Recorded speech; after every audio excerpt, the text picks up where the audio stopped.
Hi, I'm Jeanette Roche. This is Bridge City News. Here are some of the top stories we've been following. The UN calls for independent investigations following atrocities in the Ukrainian town of Bucha over the weekend. Plus, we speak with the former Wild Rose leader about why she's returning to politics. And a beloved Lethbridge teacher celebrates her 100th birthday. Your nation, your province, your southern Alberta. From the heart of Lethbridge, it's Bridge City News with Jeanette Roche. Thanks so much for joining us. The United Nations top human rights official is calling for independent and effective investigations into what happened in the Ukrainian town of Bucha over the weekend after photos of bodies were bound hands and close-range gunshot wounds lay scattered in the Kyiv suburb. High Commissioner for Human Rights Michelle Bachelet says reports emerging from Bucha and other areas raise serious and disturbing questions about breaches of international humanitarian law and violations of international human rights law. Meanwhile, Canada's Foreign Affairs Minister Melanie Joly is in Finland, where she's condemned Russian attacks on Ukrainian civilians. She calls it abhorrent and senseless and says new Canadian sanctions are coming against Russia. Joly met with her Finnish counterpart to discuss reports of war crimes against civilians, which she promises will not go unpunished. And the House of Commons has unanimously adopted a motion to condemn the Russian attack in Bucha as war crimes. Ukraine President Vladimir Zelensky visited the town of Bucha on Monday, where hundreds of civilians were found dead after Russian troops retreated last week. He said the evidence of abomination makes it hard to conduct talks with Russia. On Sunday night, Zelensky appeared over video at the Grammy Awards in Las Vegas, asking for support in telling the story of Russia's invasion of his country. And in a related story, U.S. President Joe Biden is calling for a war crimes trial against Russian President Vladimir Putin and said he'd seek more sanctions following the reported cruelty in Ukraine. You may remember I got criticized for calling Putin a war criminal. Well, the truth of the matter is so it happened in Bucha. This warrants him. He is a war criminal. But we have to gather the information. We have to continue to provide Ukraine with the weapons they need to continue the fight, and we have to gather all the detail so this can be have a war crime trial. This guy is brutal, and what's happening in Bucha is outrageous.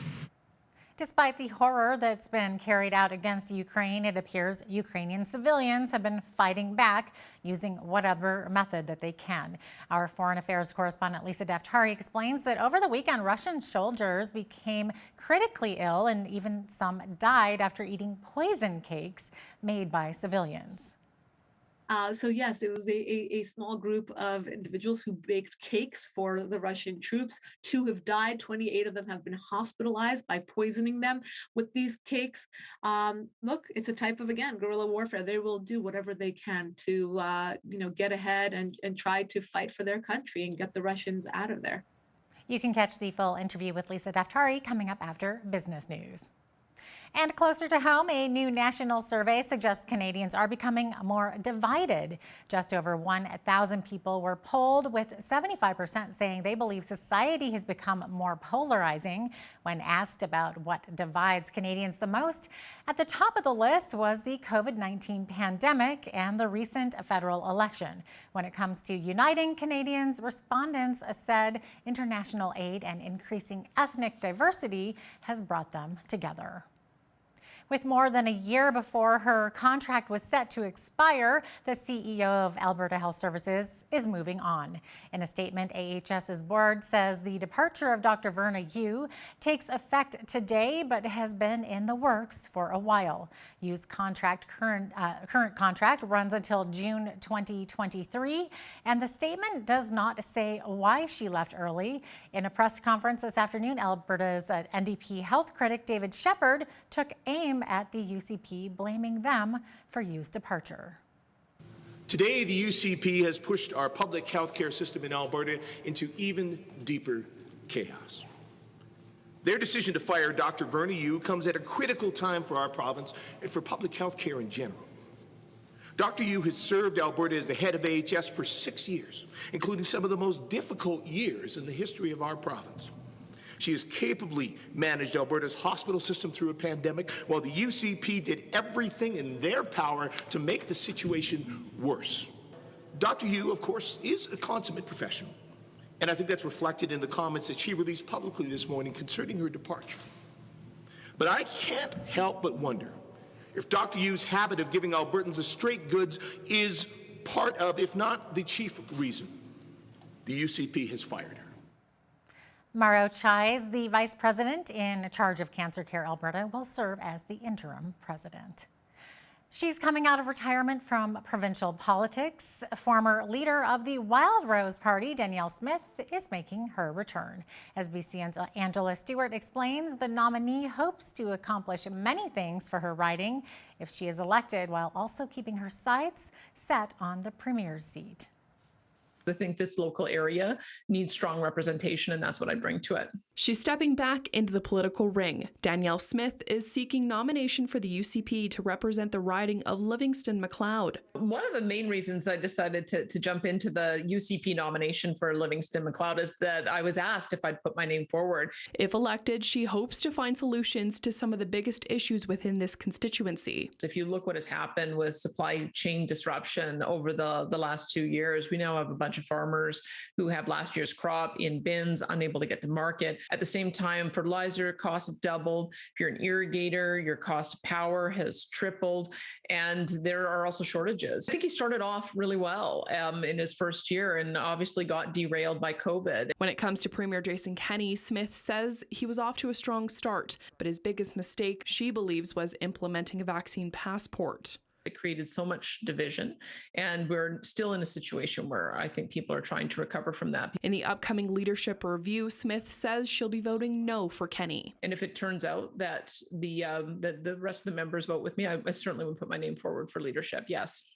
After serving as leader of the Wild Rose Party from 2009 to 2014 before crossing the floor to the Progressive Conservatives, Smith says she hopes to be able to redeem herself. And I don't believe that if you make a mistake that you should never, ever, ever, ever, ever be in the public eye again, obviously, or I wouldn't have gone on radio in 6 years. So it'll be up to each person to decide. For Bridge City News, I'm Angela Stewart. Well, it's been in the works for many years, but now it's official. The Lethbridge Sports Hall of Fame has a permanent home at the ATB Center. After 2 years of having postponed the grand opening due to COVID-19, the Hall of Fame is a place to recognize and honor the legacy of sports in the city. The permanent site is on the ground level of the ATB Center with the current Hall of Fame class on display.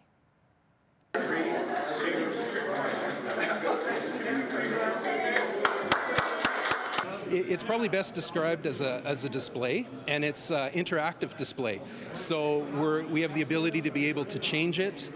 There's searchable databases. There's the ability that now, instead of having to lug our old display cases around, people can come here. It is on both floors, and we can adapt and we can change and we can work. And if we're highlighting a different sport or different athletes, it gives us a lot of flexibility, but I'm more excited for the community. McMurray also hopes the new site will inspire some young athletes throughout the city as they come through the ATB Center. And speaking of sports, a committee formed to restart discussions about a new home for the Calgary Flames met today for the first time.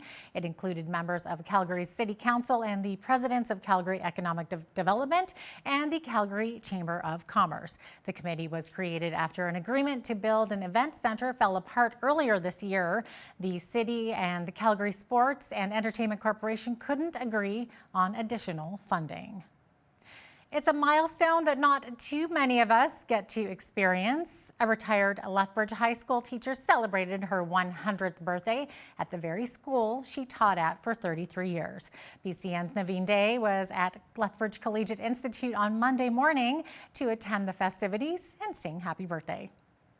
Oh, happy birthday to you. After completing a career in teaching that spanned over 35 years, MURIEL SHORTREED retired in 1983. She spent 33 of those years teaching home economics at Lethbridge Collegiate Institute. On Monday morning, the students, staff, and alumni of LCI took some time to honor the woman who dedicated so much of her time as a teacher, colleague, and friend. And despite her advanced age, Shortreed's memory remains sharp. She told us a story about her early teaching days in home ec and how the course was originally only available to female students. There were 4 kitchens, and you were supposed to put 4 girls in each one. And then it changed, and the first boy I had was David Patterson. And he needed, because he was going to be a minister, and he needed to learn to cook because he didn't think he was ever going to get married. Some of the staff and retirees in attendance have memories of Shortreed both as their teacher and co-worker. Joey Shackleford, who attended and taught at LCI, says it took some time to adjust to working with his former teachers, but Shortreed made it easy for him. It was a little awkward at first, because all of a sudden they want you to start calling them by their first name rather than Miss Shortreed or Mr. Whitelaw or Mr. or Mrs., whatever the case may be. I had a little difficult with that, calling them by their first name because they were my teachers for 3 years of high school, and you have that respect for them. But anyway, she was always a sweetheart, welcomed me as a staff member at LCI, and I really enjoyed getting to know her. For Bridge City News, I'm Naveen Day. Thanks so much, Naveen. Well, in Lethbridge, close to 18,000 people held a library card in 2021, and nearly 920,000 books and items were borrowed. The Lethbridge Public Library is set to celebrate Library Giving Day on April the 6th. The event is an international fundraiser that was started in 2019 in Seattle to raise money for local libraries. Elisabeth HEGERAT with the Lethbridge Public Library says this campaign is vital to ensure the library is able to keep providing top quality books and services moving forward. And it's a chance to come out for the day and show your support and donate, like Giving Tuesday is, but this is a special day just for public libraries across North America. We are always happy to receive donations here at the library, like many other programs and services across the city. And donations for us tend to go to support special projects, new initiatives, programs, special events, and all sorts of things that go on here over the year. There were over 160,000 visits to the Lethbridge Crossings branch, main branch, and the Bookmobile in 2021. Starting on April 12th, you'll see City of Lethbridge vehicles sweeping their way along the curbs of our city streets. The usual yellow street sweeping signs will also be set down in neighborhoods on April 11th. As BCN's Micah Quinn explains, the campaign will begin with a focus on key areas of the city that were missed in 2021. Every spring, a total of close to 580 kilometers of roads in Lethbridge are cleaned by street sweeping crews. The city says this helps to prevent sand, dirt, and debris from being sent into the Old Man River through the storm sewer system. The campaign will start with Tudor Estates, Scenic Heights, Chinook Heights, and Park Royal. Sweepers will then make their way to the north side and clean additional neighborhoods in the south and west. In 2020, council decided that there need to be some budget adjustments, budget cuts due to the pandemic. And we had a significant budget impact. We are down to $600,000 now. We had a cut of $135,000. So that's why we had to miss some areas last year. You'll see one of these no parking signs in your neighborhood the day before street sweeping begins. $25 parking tickets will be given out to vehicles that are not moved from the street by 7:30 a.m. One of the really important things is that cars are moved out of our way because it's very difficult for us to maneuver around. We will issue tickets if cars are parked. Night sweeping will begin on April 10th and will run for 6 to 8 weeks from 9 p.m. to 6 a.m. For Bridge City News, I'm Micah Quinn. Thank you, Micah. It was a deadly week in Calgary following 3 homicides within 24 hours late last week. Calgary police say an SUV was shot multiple times with bullets late Friday, mortally wounding one of the men inside. Police say the victim and a friend left a restaurant at about 8:30 p.m. and were sitting in their vehicle, parked in an alley behind the eatery, when they were attacked. The investigators have located a vehicle they said was observed leaving the scene and have made an arrest. Police say it's too early to determine whether this death is linked to 2 other murders currently under investigation involving 2 high school students. Canadian fashion mogul Peter Nygaard's sexual assault and forcible confinement case in Quebec will return to a Montreal courtroom at the end of May. Lawyers told the court today that Nygaard is not prejudiced by the delays because he's already detained in Toronto on similar charges. He's also the subject of an extradition warrant for sex-related charges pending in the United States. Lawyers agreed to push the case to May 25th to give Nygaard's legal team time to deal with his other pending sex crime cases. Police in California's capital city are searching for at least 2 people who fired into a crowd, killing 6 people, 3 men and 3 women, and wounding 12 others. The shooting happened early Sunday on the outskirts of Sacramento's main entertainment district. What I can tell you is this. Investigators are working to identify those responsible for this horrific act. We know that a large fight took place just prior to the shootings, and we have confirmed that there are multiple shooters. Investigators are currently interviewing numerous witnesses. We have located hundreds of pieces of evidence at the scene.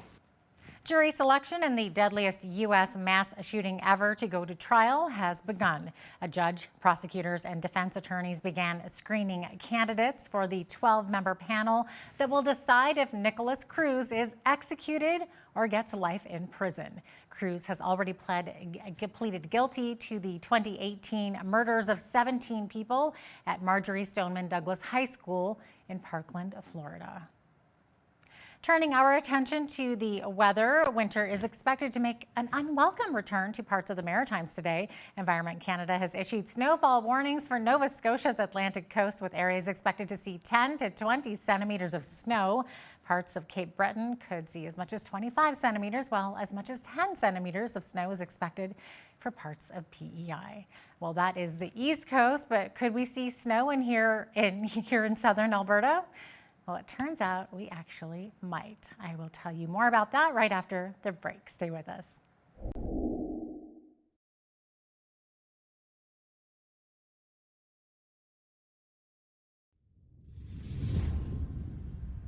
Welcome back. Well, before the break, we were mentioning snow, and it turns out we could see a possibility of some flurries this evening, along with a 30% chance of showers. Overnight low this evening, 1 degree. Into tomorrow, we're also going to be seeing a chance of showers. Also, I should mention the wind, up to 90 kilometer per hour wind gusts this evening, up to 70K winds on Tuesday with that rain, high of 9 degrees on Tuesday. Into Wednesday, partly cloudy skies, 8 degrees. That's when it's going to start to clear up, and lots of sunshine expected on Thursday with a high of 15 degrees. Look at that temperature for Friday, up to 19, partly cloudy skies, and then back to 10 on Saturday and a high of 6 degrees on Sunday. What can we say? It's springtime in southern Alberta. The weather changes every 5 minutes, it seems. Average high for this time of year, 10 degrees. Average low, -3. 26 was our high temperature back in 1944. And in 1975, that was our chilliest day on record for this day, which was -18. 7:02 is when the sun rose this morning, and our sun set this evening at 8:06. Loving those longer days of sunlight. Okay, on the West Coast tomorrow, we are looking at very windy conditions in Victoria, particularly in the Juan de Fuca Strait, up to 90 kilometer per hour wind gusts, 11 degrees the high there. 11 also the high in Vancouver tomorrow, looking at a chance of rain. Showers also expected tomorrow in Edmonton with a high of 8 degrees. 8 degrees also the expected high tomorrow in Calgary with rain and up to 50 kilometer per hour wind gusts. In Saskatoon, also rainy, 8 degrees the high. It's going to be pretty rainy tomorrow across the prairies. What can I say? Mainly cloudy skies in Regina tomorrow, 9 degrees the high, and a high of only 4 tomorrow with rain beginning later on in the day. Toronto also seeing some showers tomorrow, 8 degrees the high, 12 the high for Ottawa there, mix of sun and cloud, and sunshine tomorrow expected in Montreal with 12 degrees being the high there. As we look to the Maritimes, this is where we're talking about all that snow and nastiness this evening, overnight. Not so much tomorrow, going to clear up quite a bit. 8 degrees the high in both Fredericton and Halifax tomorrow with lots of sunshine. Partly cloudy skies tomorrow in Charlottetown, 0 degrees the high. Rain mixed with snow also actually expected in St. John's, Newfoundland, with a high of 5 degrees there. So there you have it. That is your forecast. The federal and Ontario governments announced investments of up to $259 million each in the General Motors Oshawa plant and its CAMI facility in Ingersoll. The government funding is part of a $2 billion GM investment that will help boost production and support the company's first electric vehicle production line. With General Motors committing $1.8 billion to retool their plants in Oshawa and Ingersoll, this major investment, which includes $259 million in support from the province, will bring pickup truck production to Oshawa and electric commercial vehicle production to Ingersoll, as Ingersoll becomes GM's designated hub for its new electric commercial vehicle brand, BrightDrop. Today's investment will secure 2,600 jobs for the workers here in Oshawa and to add a third shift at the plant. Premier Doug Ford says the investment shows the cars of the future will be built in Ontario. Coal mining in Alberta's Eastern Rockies has been a topic of contention over the past several years. But according to Crow's Nest past Mayor Blair Painter, coal mining in Canada is an ethical way to extract Alberta's resources. He says the coal specifically available in the Crow's Nest Pass region is premium metallurgical coal used for steelmaking. There are only 5 or 6 places in the world where this quality of coal exists. So we would be naive to say that our world, our global industry will not have a demand for steel. So it's a matter of choice. Where do you want to get the coal to make this product? You want to get it out of a country that has no ethics when it comes to natural resources and our environment? Or should we use our resources here in Canada where it can be mined ethically? We can look after the environment and provide a commodity that is needed on a worldwide level. You can hear more of my interview with Crow's Nest past Mayor Blair Painter coming up in the second half of the show. Now here's a look at today's markets. The TSX was up 132 points to 22,085. The Dow was up 103 points to 34,921. The S&P 500 was up 3678 to 4,582. And the Nasdaq was up 271 points to 14,532. West Texas Intermediate Oil was up 401 to 103.28 US per barrel. Natural gas was down 1 cent to 5.71 US. Gold was up 10 cents to 1932.84 US an ounce, and silver was down a penny to 24.53 US an ounce. Feed wheat is at $13.52 per bushel. Barley is at $9.69. Canola $26.10, and corn is at $11.89 per bushel. Live cattle were down 65 cents to 138. Feeder cattle were down $3.20 to 161.58. Lean hogs were down $1.85 to 99.45, and the Canadian dollar was even over the past 24 hours at 80.08 US.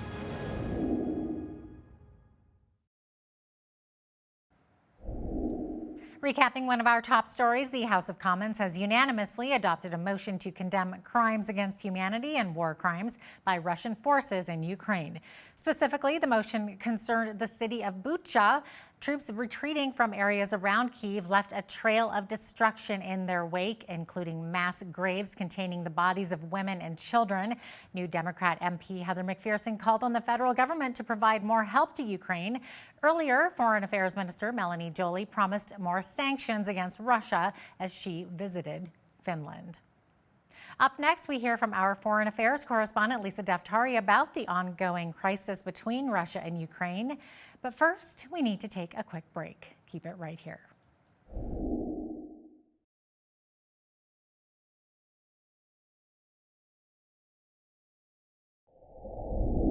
An absolutely horrible scene in Ukraine over the weekend as the Russian-Ukraine crisis continues. But it looks like the civilians have been fighting back. Here to discuss it all is our Foreign Affairs correspondent out of Los Angeles, Lisa DAFTARI. Lisa, thanks so much for joining us once again.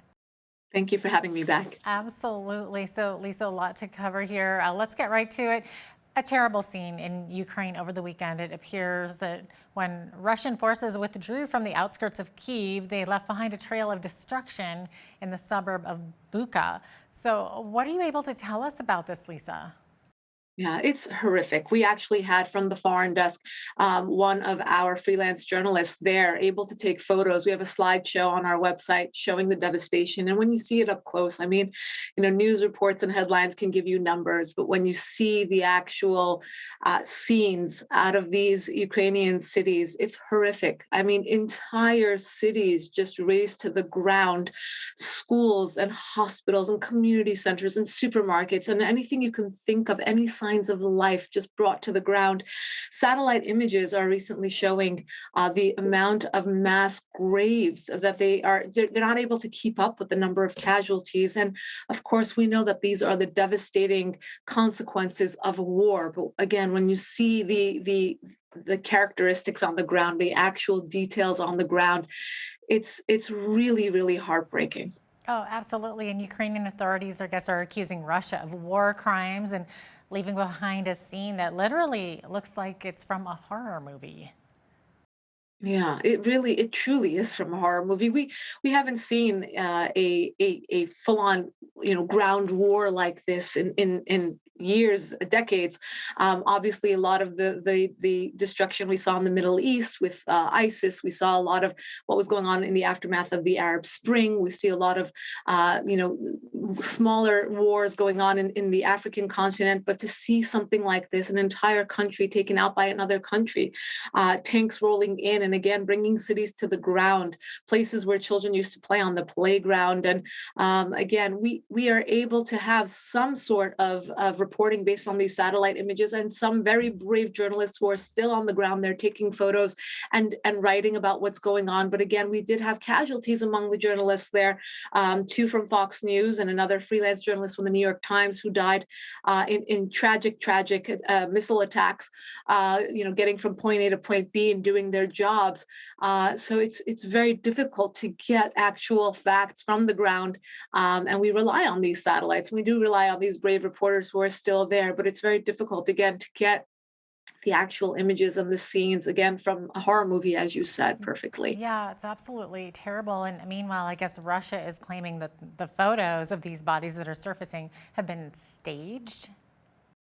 Yes. It's always like you're going to accuse your opponent of the same tactics that you would use, right? You see others as you see yourself. And I think the Russians, they are masterful at propaganda. They're masterful at cyber attacks and doing whatever it takes online to manipulate the news and the headlines and the narrative. And of course, they're accusing the Ukrainians of doing the same. There is no question, regardless of how one feels or how one believes that this should be handled, that there is death and devastation. That these, again, are the consequences of this attack, of this invasion of Ukraine. And it's always the innocent people that are the victims here, the families that have either been displaced or died in this war. So again, I know that there are many ways of translating and understanding and really analyzing what's going on. Many opinions here in the United States, for example, of what should be done or what the outcome should be. And perhaps maybe we don't even know what the outcome should be. And that's another issue in our foreign policy. But what is absolutely true and cannot be denied from any point of partisanship is the death and devastation, these images, the number of casualties, the millions of refugees that this has produced, the fact that this will change the landscape of Europe in many ways with these refugees on the run, and of course change the future of the Ukrainian people, of course. Mm-hmm. You mentioned numbers of casualties. Do we have any idea right now, Lisa, what that number is that they're starting to recover and finding all these bodies? Yeah, it's changing obviously by the minute because there's so many people missing and so many who are either in hiding or trying to get out. The number of refugees was up to 3.5 million. I think that is probably going to be much higher once we get an accurate count, and the number of casualties, going higher and higher. We had, I think, 50,000 on either side. Obviously, that is a very, very low estimate. I believe it's going to be much, much higher. There's been Russian casualties as well. In the beginning of the invasion, we were told that the soldiers were not as experienced or did not know the way of the terrain, or were really shocked by the ability or the passion and the resilience of the Ukrainian fighters, and therefore many of them perished. In the first few days, they had many casualties on the Russian side. So again, both those numbers, I hesitate to give out numbers because I know that those are changing by the minute. But I think at the end, we will see numbers go up much higher when we have a more accurate, if we ever have an accurate estimate of what has happened here. Yeah, absolutely. Now, you'd mentioned the United States. So, of course, Ukraine's President Vladimir Zelensky appeared in a video message at the Grammy Awards on Sunday night. Lisa, I'm not sure if you caught the Grammys or not last night, but his address was piped into the audience in Las Vegas. So what is he asking of the Western world right now? Yeah, I did not catch Scram. I don't really watch these award shows for many reasons, but when you know that he is going around and making his appeals, look, he's become like a figure, a real icon in this struggle. And for good or for bad, I know people have mixed feelings about the way that he has gone around making these solicitations. But his point is that we are just like you. We are living our normal lives. We were invaded, and we need more help. He's gotten a tremendous amount of help, but his point is always that we need more. We want to have a no-fly zone over Ukraine. We want to get more missiles. We want to get jets. He's making very direct pleas for help in order to defeat Russia, because he feels like that is still, an option for the Ukrainians to defeat Russia, and perhaps not have to sit down for a truce with the Russians. But look, both sides, if they're telling the truth, seem like their requests and what they're willing to surrender can come to some sort of compromise.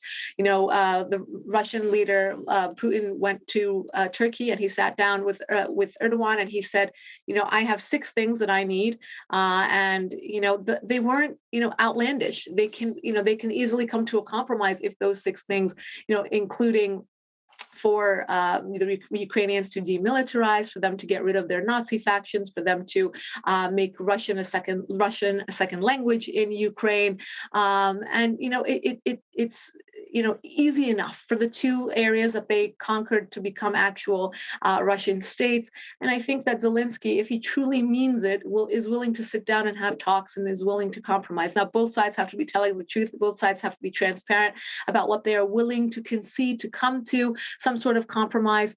There's so much death and devastation on both sides that if they, again, can come together to have these talks, hopefully sooner rather than later, we can come to some sort of truce, some sort of ceasefire to end all of this senseless war, and end this, loss of life, loss of, having these poor people leave their country, leave everything that they know, and go somewhere new. It's truly devastating. Oh, absolutely. And interestingly enough, I know you mentioned President Putin, Russia's president. So something reported last week, Lisa, was that Putin didn't seem to even know how badly his own regime was doing. So it seems that they weren't giving him the full disclosure of the situation on the ground. Why do you think this happened? Were they fearful of him? I don't know if that's necessarily true. This might be more Russian propaganda, because the earlier reports said that Putin thinks that they're doing great, right? So in order to kind of bridge this rift between his advisors and himself, he says, they're the ones who messed up. It wasn't me.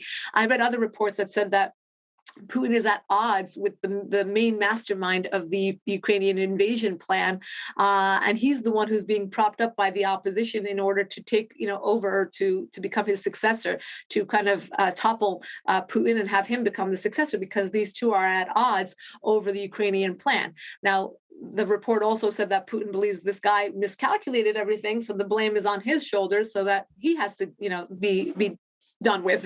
So there are a lot of different reports flying around, and I think that this just goes to show that the Russians are obviously embarrassed about how this went down. Look, if you would have told me a year ago that the Russians are going to invade Ukraine, I would have told you it's going to take 2 days. It's a done deal. I mean, the Russians are far more superior in every way. And if Putin wants to do it, he can do it. So why is it taking so long? Why haven't they been able to complete the task? Why is Russia so behind? How are the Ukrainians, how have they been able to put up this type of resistance? I know they're getting help from outside, but I mean, how much help can they really get on the ground? They're not getting boots on the ground. So because of all of this, I think Russia is embarrassed, and they're trying to, change the narrative to say, the responsibility is not on Putin. Right. And it looks like Ukrainian civilians are actually retaliating. They're fighting back, aren't they? There's some reports that they've been poisoning Russian soldiers with baked goods or something. What's that all about, Lisa? Yes, what a crazy story, right? So talk about guerrilla warfare. And I mean, the Ukrainians are doing everything possible from all age groups. You see, reports about young people and old people rolling up their sleeves and saying, we're going to fight. We're going to stay and we're going to fight. And you're looking at mayors and young boys and old men. And it's truly beautiful to watch the level of patriotism and to see how this nationalistic pride has grown in Ukraine. And perhaps that's what's bothering Putin, is that he wants his neighbor to be Russian, and he wants his influence there. So yes, it was a small group of individuals who baked cakes for the Russian troops. 2 have died. 28 of them have been hospitalized by poisoning them with these cakes. Look, it's a type of, again, guerrilla warfare. They will do whatever they can to, get ahead and try to fight for their country and get the Russians out of there. Mm-hmm. Well, my understanding is that took place over the weekend as well. So do you think that was retaliation against the horrible atrocities in Bucha, or was it the other way around? Do you think that those atrocities happened, because they were angry about the poisoning, or none of it has anything to do with the other? Yeah, it could be any of the above, because we're watching ongoing warfare, right? So the Ukrainians obviously are fed up when they think of an idea like this. I think they'd be very happy to carry it out regardless. I mean, there's plenty to take retaliation for it. And it's not just Bucha, right? It could be any one of the cities or any one of the horrific crimes that Russia has committed against the Ukrainian people. So they have plenty of pretense to poison these Russian troops. And at the same time, the Russian troops are fed up too. Look, they thought again that they're going to be in and out, and this would not take as long as it's taking, or that they wouldn't be confronted with these street fighters, or they wouldn't have to face this many casualties. I mean, they're watching their friends and fellow troop members die.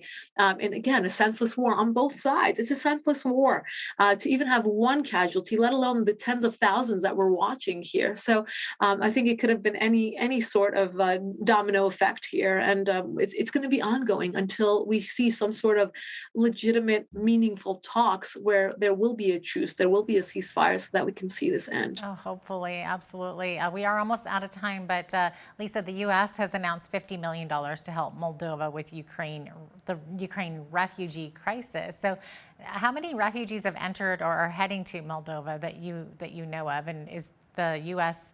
Pledging to help other nations around Ukraine as well? Yeah, so President Biden's trip to Poland committed that relationship and saying, we will help as much as we can. And I'm sure you've seen the reports that the refugees are overflowing in Poland. And Poland has said, we can't take any more. We're really going to break here. And that's the issue. These small nations around Ukraine, where they are trying to absorb the number of refugees coming out, and they simply cannot. And that, again, it's a matter of logistics. It's a matter of common sense, and not a matter of emotional humanitarian aid. As much as they may want to absorb these refugees, they cannot do so. So the U.S. is trying to step in and help other nations so that we can get a better spread, so that they're not just going to Poland, that they're going to Moldova and other nations as well. I know Israel has taken in a tremendous number. I think per capita, if you compare it to the United States, a small nation like Israel, which is the size of state of New Jersey, has taken in 3 million refugees, meaning not exactly 3 million, but compared to their population, that's what it would be equivalent to if the U.S. took in that number of refugees. So there is a tremendous number of refugees going everywhere. Again, 3.5 million for that region is going to have a nice spread. I know we're taking in about 100,000 here in the United States. it's going to take a while before these refugees settle in. It's going to take a while before we see what the exact logistics will be in order to absorb these refugees. And I think, again, these small European nations, they need help financially and otherwise, and to spread these refugees around. And it's a difficult situation for everyone involved. And I really hope that we can see some resolution to this very, very soon. Absolutely. It's so sad. And it looks like we are out of time now. But Lisa Daftari, our foreign affairs correspondent out of Los Angeles, thanks so much for joining us today. My pleasure. Thank you.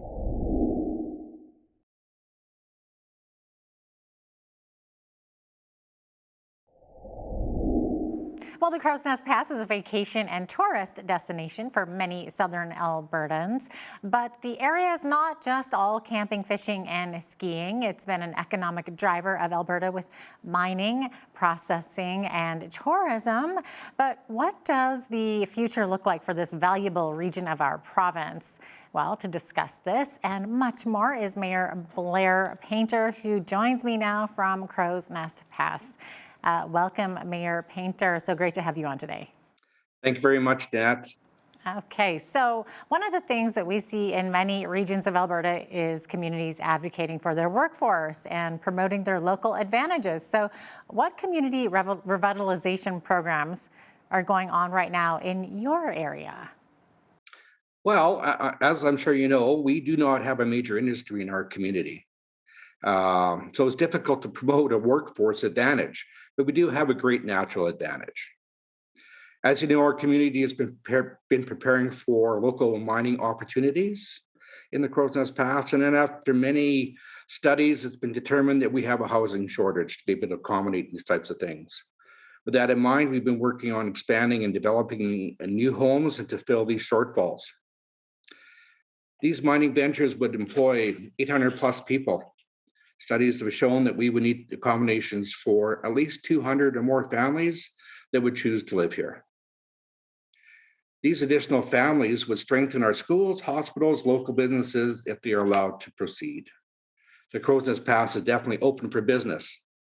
As far as revitalization programs go, we've done numerous revitalization programs throughout the years in the downtown, starting with the Downtown Coleman Revitalization Program being the latest. We'll be moving forward with a similar program in downtown Bellevue area in the next while, and we're excited for that to happen.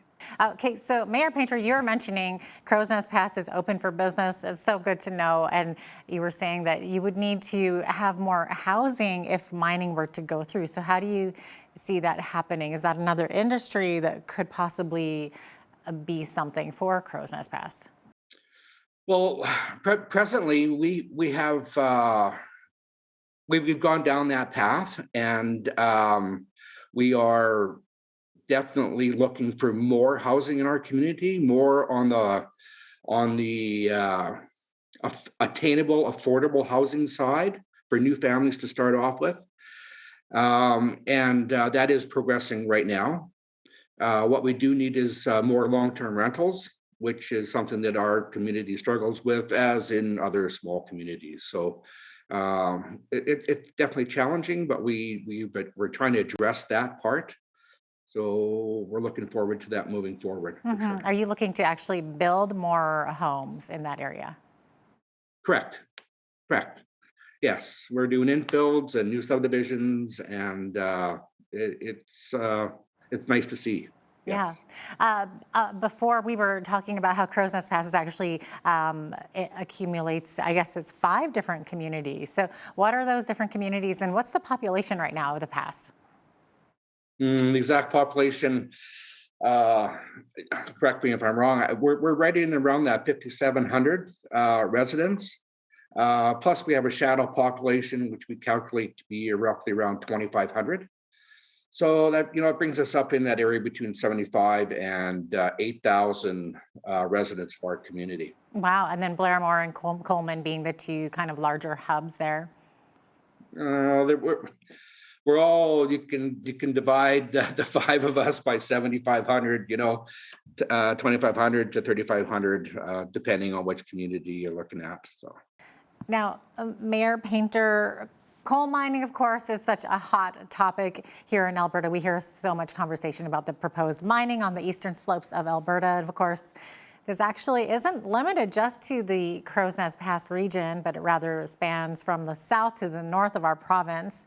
And of course, as you know, coal has been mined in Alberta for generations. But do you think that coal can continue to be mined safely in southern Alberta? Also, I'm curious too, what stance does most of your community take? Are they on the side of the miners or the anti-coal miners who wish to protect the land? But what I can tell you is that, coal mining in Canada, period, is an ethical way to extract our natural resources. The coal that is available in our region is premium metallurgical coal. It's used for steel making. There are only 5 or 6 places in the world where this quality of coal exists.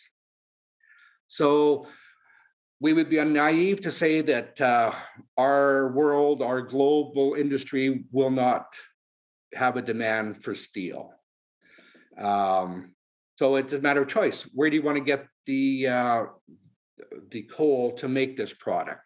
Do you want to get it out of a country that has no ethics when it comes to natural resources and our environment?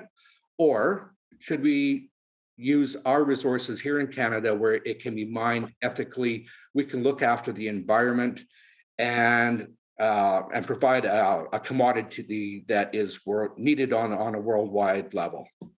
So yes, I think Alberta can definitely be in this industry.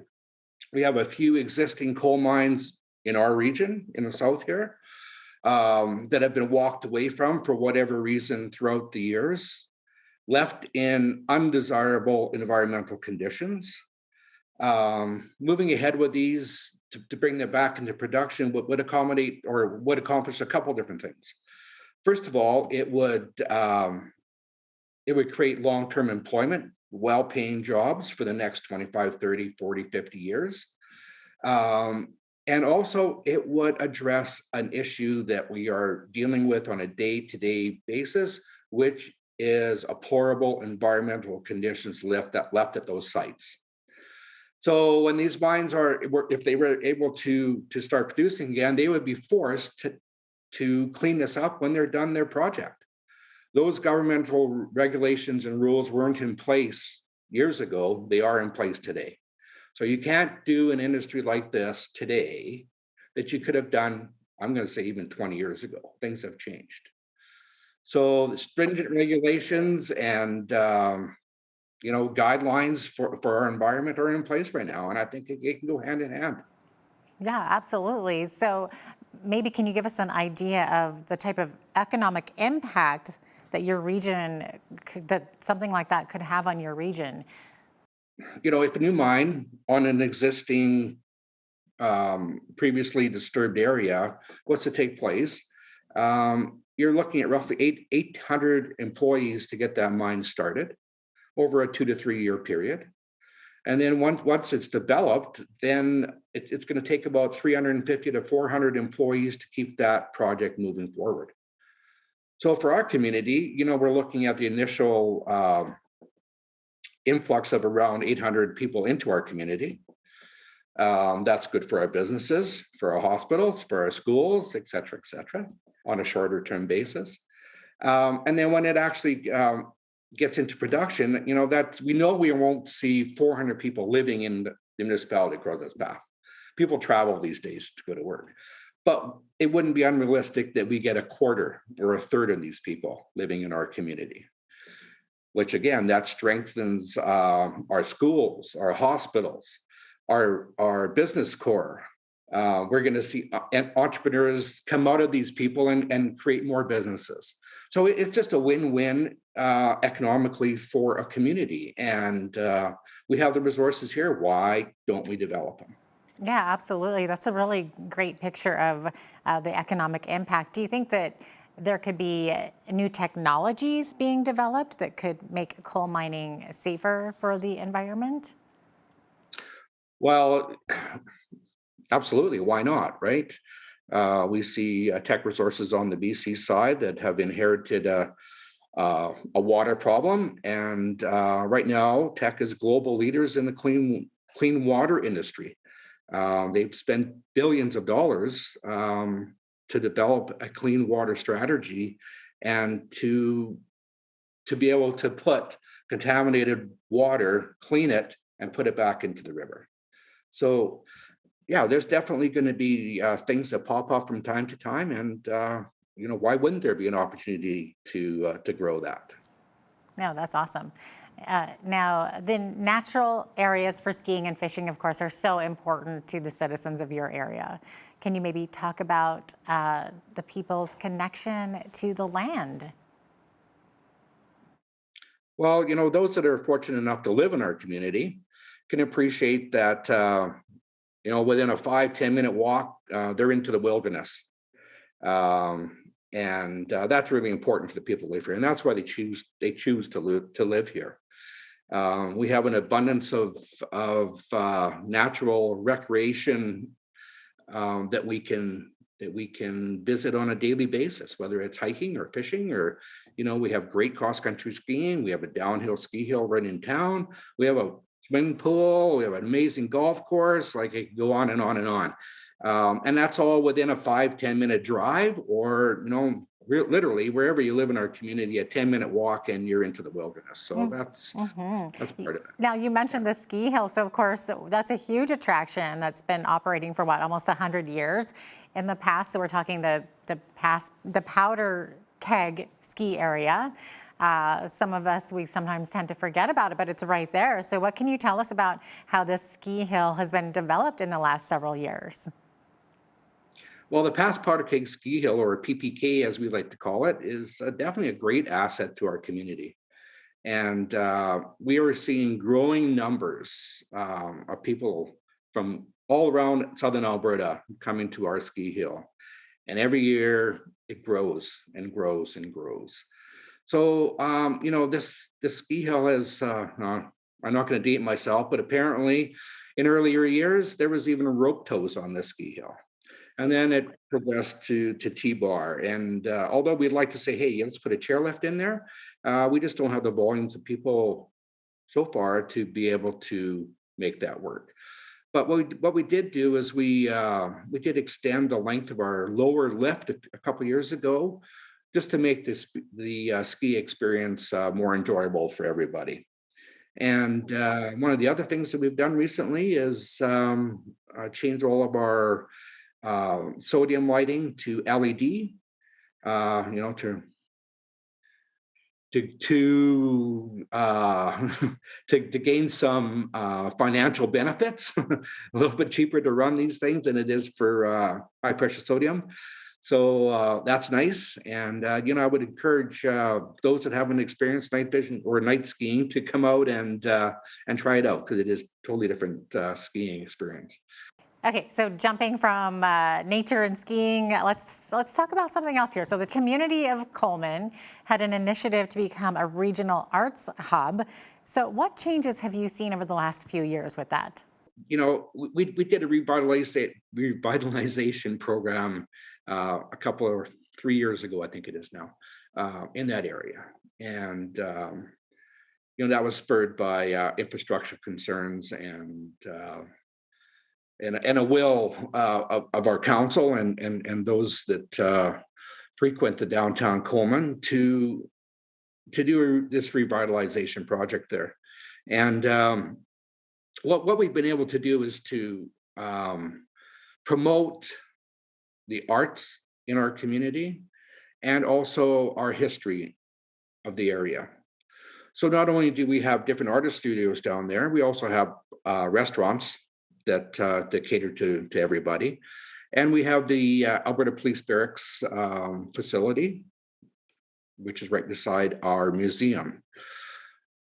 When was it? I think it was 2 years ago, we also installed EV charging station in that area to accommodate electric vehicles that are touring through our community. So it's a nice place to stop, charge your car, check out the museum, APB building, have some lunch, whatever, and then move on. So yeah, we're excited about that. And I think it's the people that frequent that area are really pleased with what we've done as well. We also have a Roxy Theater there, an old theater that has just recently been designated as a historic site, a historic building.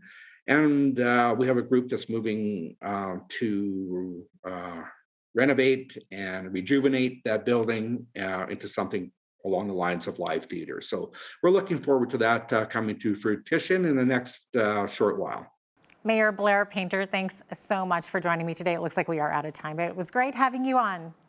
Thanks very much. Thanks for having me. Have a great day. That was the mayor of Crow's Nest Pass, such a beautiful corner of our province, and we hope that you and your family will be able to enjoy the natural wonders of southwestern Alberta this summer. I'm Jeanette Roche on behalf of all of us here at Bridge City News. Thanks for joining us.